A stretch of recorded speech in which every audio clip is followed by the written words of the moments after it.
Hallelujah, praise the Lord. இந்த காலைவேளையிலே நம்முடைய எஜமானனை நோக்கி பார்ப்போம். நம்முடைய ராஜா, நம்முடைய கண்மலை, நம்முடைய நங்கூரம். எஜமானனே என் இயேசு ராஜனே, எஜமானனே என் இயேசு ராஜனே, எண்ணமெல்லாம் ஏக்கமெல்லாம் உம் சித்தம் செய்வதுதானே. என் எண்ணமெல்லாம் என் ஏக்கமெல்லாம் உம் சித்தம் செய்வதுதானே. எஜமானனே எஜமானனே என் இயேசு ராஜனே,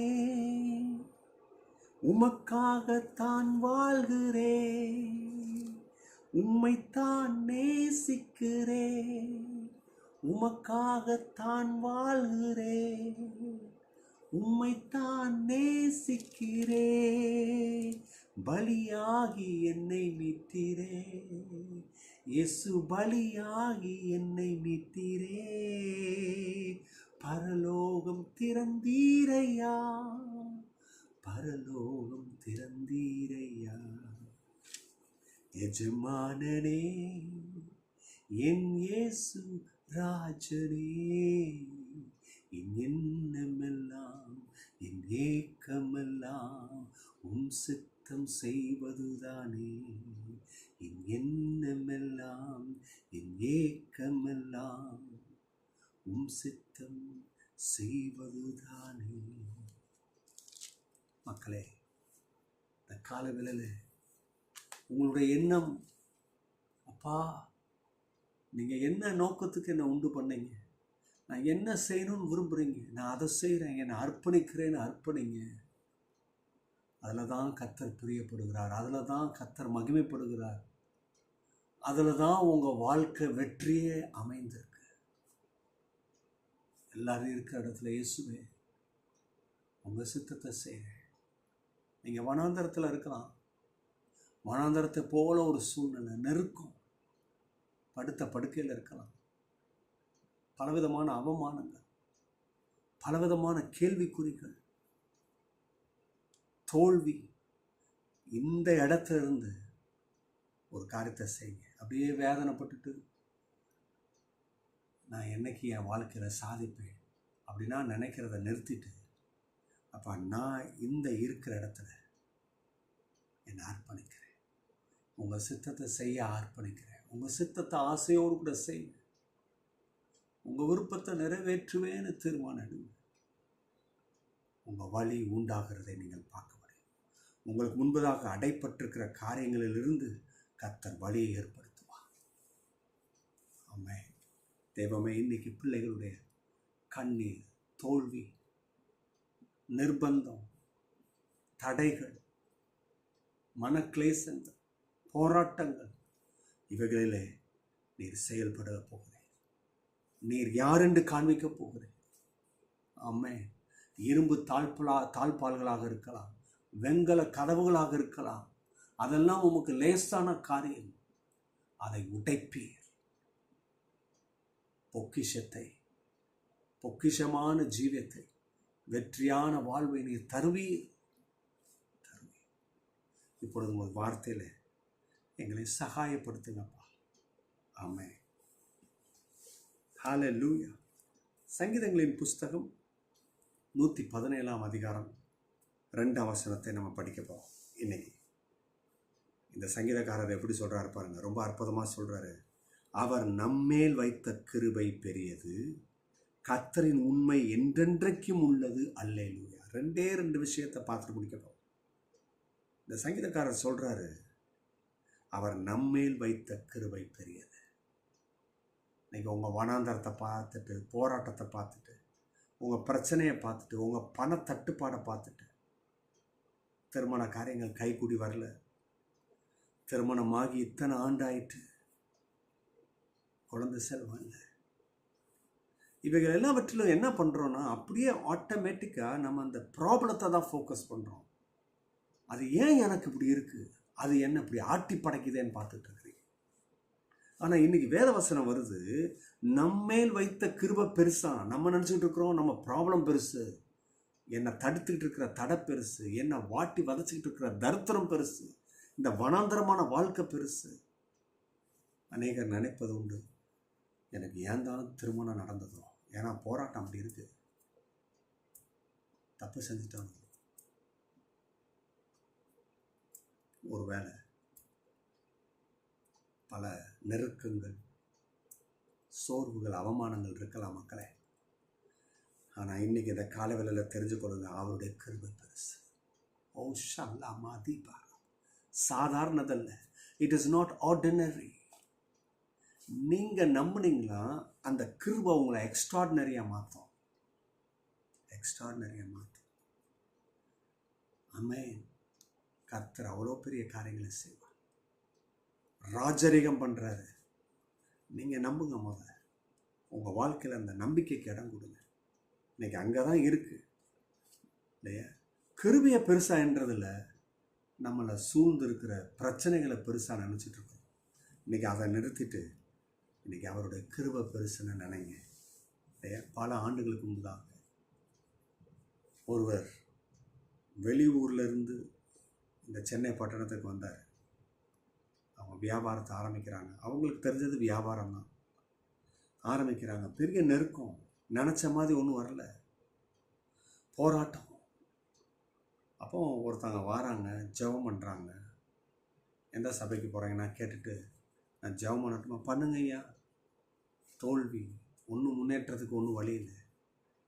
ஜெபம் பண்ணுறாங்க. எங்க நான் ஒன்று சொல்கிறேன், நீங்கள் வேறு மாதிரி யோசித்துறாதீங்க, சொல்லுங்கள். சரி, என்ன பிஸ்னஸ் பண்ணுறீங்க? நாங்கள்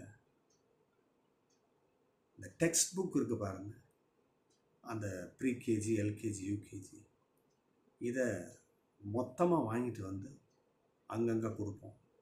அந்தந்த சின்ன சின்ன ஸ்கூல்ஸில் கொடுப்போம். இதில் என்னுடைய கணவர் வேலை பார்க்குறாரு. அப்போ சொன்னாங்க, சரி கடவுள் ஒன்று ஆசீர்வதிப்பாருமா, இந்த ஊழியக்காரர் சொல்கிறாங்க உன்னை ஆசீர்வதிப்பார். நான் ஒன்று சொல்கிறேன், நாங்கள் ஒரு மிஷினரி ஊழியத்துக்காக வந்திருக்கோம், அங்கேருந்து தான் வந்திருக்கிறேன். உன்கிட்ட எப்படியோ பணம் பிடுங்கணுன்ற நோக்கம் இல்லை, இந்த கத்தரை ருசித்து பாருன்றதுக்கு நான் உனக்கு ஒரு காரியத்தை சொல்கிறேன்.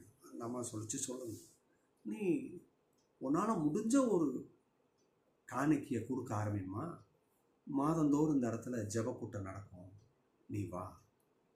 அந்த அம்மா சொல்லுது, நான் வாரேன், ஆனால் என்னால் கொடுக்க முடியாது. அந்த அம்மா சொல்கிறாங்க, 1500 ரூபா தான் என்னுடைய வீட்டுக்காரோடைய சம்பாத்தியம். அதில் 400 ரூபா 500 ரூபா இந்த வாடகைக்கு போயிடும், மீதி இருக்கிறதுல தான் நாங்கள் சாப்பிட்றோம். என்னுடைய கணவனார் ஒரு நாளைக்கு 15 ரூபா கொடுப்பார். அந்த 15 ரூபாயில் தான் நான் காய்களை வாங்கணும், எண்ணெய் கொஞ்சம் வாங்கணும், அதை வாங்கணும், சமைக்க முடியும். அவங்க சொன்னாங்க, அந்த ஊழியக்காரர், திரும்பி சொல்கிறேன், உன்னை எப்படியும் நான் பணம் பிடுங்குற நோக்கம் இல்லை, இந்த கத்தரை மட்டுப்படுத்திடாத, அதிலிருந்து 1 ரூபா மிச்சம் பண்ணு. சரியம்மா அப்படின்ட்டுச்சு. 1 ரூபானா 30 நாளைக்கு 30 ரூபா. அந்த 30 ரூபாவை அந்த மிஷினரிக்கு காணிக்கையாக கொடு, நீ பாரு. பார்த்தோம், நானும் பார்த்தேன். அப்படியே வாழ்க்கையில் கடவுளுடைய ஆசீர்வாதத்தை பார்த்தாங்க. அவங்களுக்கு ஒரு பிள்ளை பிறந்தது. அந்த பிள்ளை நல்லா படித்தா, காலேஜ் படிக்க வச்சாங்க, முடித்தாங்க. நீங்கள் நம்ப மாட்டீங்க, சென்னையில் ஒரு இடத்துல அற்புதமான ஒரு இடத்த வாங்கி அதில் வீடு கட்டி இல்லையா, அதில் போகி சந்தோஷமாய் வாழ்ந்தாங்க. அந்த பிள்ளைக்கு நல்ல ஒரு மணமகன் கிடச்சான், திருமணமும் செஞ்சு கொடுத்தாங்க. எவ்வளோ ஆச்சரியம்! கர்த்தருடைய கிருபை பெருசு. திரும்பி சொல்கிறேன், இன்றைக்கி இந்த செய்தி போடுறது எப்படியோ உங்ககிட்ட இருந்து காணிக்கை இந்த ஊழியத்துக்கு தாங்கன்னு இல்லை. கடவுள் எங்கே உங்களை விதைக்க சொல்கிறாரோ விதைங்க. ஆனால் நான் ஒன்று சொல்கிறேன்,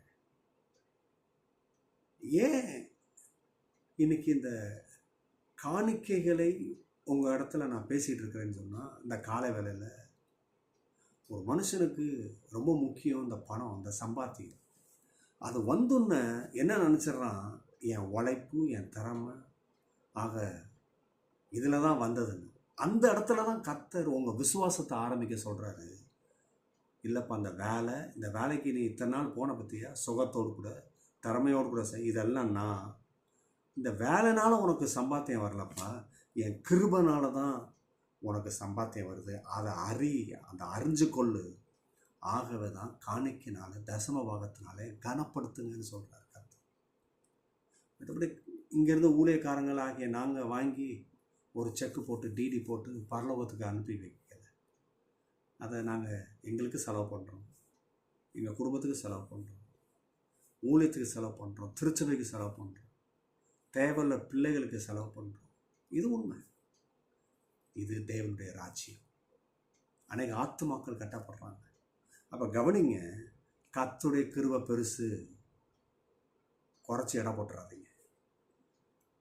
நீங்கள் கடவுளை கிருபையை ருசித்து பார்ப்பதற்கு உங்களுடைய விசுவாசத்தை ஆரம்பிங்க. ரெண்டாவது, கர்த்தரின் உண்மை என்றென்றும் உள்ளது. இந்த காலையில் தெரிஞ்சுக்குங்க, அவர் ஏட்டிக்கு புட்டியாக ஒன்று சொல்லி வைக்கிறது இல்லை, வாய்க்கு வந்து அதை சொல்லி வச்சுட்டு போல பொய் பேச தெரியாது. உண்மை என்று அவர் சொன்னால் செய்வார், சொன்னால் செய்வார். சமீபத்தில் நான் ஒரு தெய்வ மனுஷனை அறிந்தேன். நான் அவர் இடத்துல பேசியிருக்கிறேன். சமீபத்தில் ஒரு விசுவாசி அவருடைய வாழ்க்கையில் திடீர்னு ஒரு போராட்டம். அவங்க வீட்டில் ஒருத்தவங்க சிக்கானாங்க, ஹாஸ்பிட்டலைஸ்டு, நிறைய செலவு. இந்த ஊழியக்காரர் அங்கிள் அதை அறிஞ்சு சொன்னார், என்னப்பா என்ன ஆயிட்டுருக்கு? ஆமாம், இப்போ இவ்வளோ வாங்கியிருக்கிறாங்க, அப்புறம் முடிஞ்சதுக்கப்புறம் தான் செட்டில் பண்ணணுன்னு இருக்காங்க. அவர் பாருங்கள், அந்த அங்கிள் சொல்கிறாரு, எவ்வளோ ஆகுதோ அது பரவாயில்ல, நான் உனக்கு இவ்வளோ பணத்தை தரேன், காணிக்கையாக தரேன். ஆவியானவர் சொன்னார். இந்த தம்பி சொல்கிறாரு, இல்லை வேணாம் அங்கிள். இல்லைப்பா, சரி எல்லாம் முடிஞ்சிச்சு, சுகம் ஆகிட்டு டிஸ்சார்ஜ் ஆகி வந்தாங்க. இந்த அங்கிள் சொல்கிறாரு, எப்பா எல்லாம் ஆகிட்டு வந்துட்டியா? ஆமாம். நான் என்னன்னு சொல்லு, நான் உனக்கு அந்த அமௌண்ட்டை சென்ட் பண்ணுறேன். இல்லை அங்கிள், இல்லைப்பா, நான் சொன்னது தான், செய்கிறதுனால தான், செய்கிறதுக்கு கர்த்தர் கிருபை தந்தனால தான். செய்ய முடியாதனா சொல்கிறதில்ல, இப்படியே சொன்னார் பாருங்கள். செய்ய முடியாதனா சொல்கிறதில்ல, செய்கிறது தான் சொல்கிறது. சொன்னால் செஞ்சிடும். எனக்கு ஆச்சரியம், ஒரு மனுஷன், அதுவும் தேவனுடைய மனுஷன் எவ்வளோ உண்மையாக இருக்கிறார். தேவனுடைய மனுஷனே இவ்வளோ உண்மையாக இருக்கிறாருன்னா இந்த கர்த்தர் எவ்வளோ உண்மை உள்ளது. ஆக கர்த்தர் உண்மை என்றென்றும் உள்ளதுங்க. பைபிளில் அங்கங்கே குறித்து வச்சுருக்க, 2014, 2015 ஒன்று வாக்கத்தை தான் இப்போ கொடுத்தாரு, ஆனால் ஒன்றும் நடக்கலையே. நம்பு, அவர் உண்மை உள்ளவர். நீங்கள் நம்புங்க. நீ எத்தனை வேணால் இழந்திருக்கலாம், சொல்ல முடியாத அளவுக்கு இழந்துட்ட, ஒன்றுமே இல்லை. ஆனால் நான் சொல்கிறேன், நம்ம கர்த்தர் அவ்வளோத்தையும் திருப்பி தர்றதில் பெரிய வல்லவர். அது தெரிஞ்சுக்கிடுங்க. அதான் கர்த்தர். நீங்கள் எதனா இழந்தையோ அதையும் அப்புறம் இப்போ வர வேண்டியதையும் தருவாருன்னு அப்படின்னே பைபிள் சொல்லுது. உண்மை என்றென்றும் உள்ளது. எல்லாரும் கரங்களை உறுத்தி கர்த்தரை நம்புறீங்களாப்பா? இயேசுவே, இந்த பிள்ளைகள் மேல் தெய்வ மகிமை இறங்கட்டும். பலவீனங்கள், சோர்வு, தடுமாற்றங்கள் நீங்கட்டும் அப்பா. கண்ணீரை தொடங்க ராஜா, கண்ணீரை தொடங்க, பலப்படுத்துங்க இயேசுவின் நாமத்தினாலே. ஆமேன். God bless you. கர்த்தர் உங்களை ஆசீர்வதிக்கிறார். இந்த நாளை கொண்டாடுங்க, புலம்பாத, வாயை திறந்து நையின்னு. கர்த்தர் நல்லவர். எப்போ தரமா பலவீனம் இருக்கா, சோர்வு இருக்கா, நீ தனிமையாக இருக்கியா, எல்லாரும் உன்னை விட்டுட்டு போயிட்டாங்களா, ஏமாந்துட்டியா, உன்னை கைவிட்டுட்டாங்களா, சொல்லு, என் கர்த்தர் நல்லவர். அங்கே தான் உனக்கு சாவியே கிடைக்கும். எதுக்கு? எங்கெல்லாம் உன் வாழ்க்கையில் அடப்பட்டிருக்குதோ அதுக்கு சாவி எங்கன்னா, நீ இருக்கிற இடத்துல கர்த்தரை துதி. உன்னுடைய வாழ்க்கையில் நீ வெற்றி பார்ப்பாய். God bless you. பாய்.